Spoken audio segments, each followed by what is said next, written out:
Welcome back. Now, later this week, there's yet another reason to celebrate. Friday is National Donut Day, and we had the chance to chat with friend of the show, Rafi Andonian, about the history of this observance and what makes it so sweet. Take a look.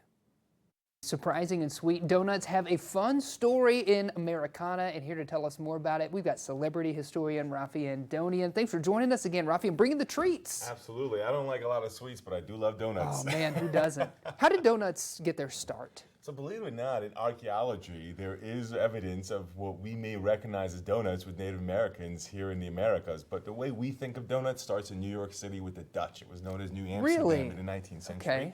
And they were known as oily cakes is how they were known. That's kind of how we think about it. But one of the best stories I like about donuts in the 19th century is when a sailor's mother gave him donuts and put spices from the spice cargo because they're on the ship, okay?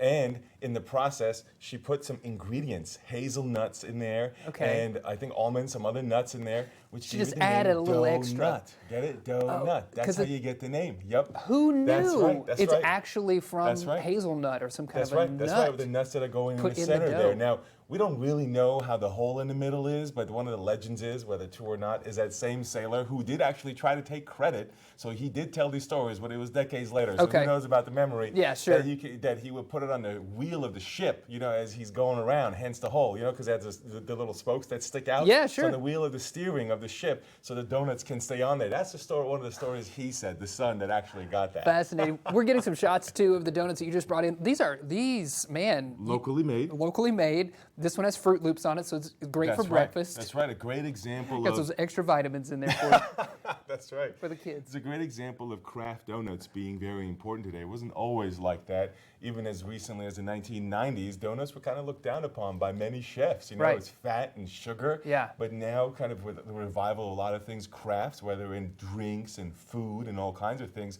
donuts have kind of made a comeback, having these fresh, you know, kind of revitalization. Now, one of the ways donuts were popular earlier, because it goes through these ups and downs, is through war, believe it or not. Really? World War I, there were 250 Salvation Army volunteers, women, who went abroad with the American soldiers in France, and they took with them donuts. They were known as donut lassies. That was one of the terms that was used for them. A lot of soldiers initially didn't like the volunteers until the women started to make donuts and they got sweetened up. The guys started to get excited about that. And that is one of the reasons that donuts kind of made a comeback. There's one of the posters that you're seeing. There's one of the stations in France that you're seeing on screen. That's exactly what we're talking about, World War I. Man. And then it happened again in World War II. It was popular again to have the donuts abroad there. It reminded them of home. World War II was much longer, of course, for the United States, at least, from the context of U.S. involvement.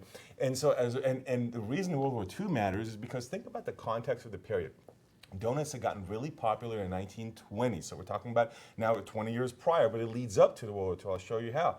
And so in New York City, you have a Russian exile that creates a donut machine. The donut machine was putting out donuts at a faster rate and also makes a spectacle of it in New York City. Think about what Krispy Kreme I was going to say, absolutely. You can watch them. It makes a show as well. That helps popularize it. The New Yorker magazine talked about how beautiful and dreamy the donuts looked. Yeah. Clark Gable, in one of his movies in the 1930s, in the Hollywood Golden Era, shows how to dunk a donut. The Chicago World's Fair, also in the 1930s, had donut posters and was promoting donut as a modern food. So that's the context, and that's where Krispy Kreme starts in 1930s.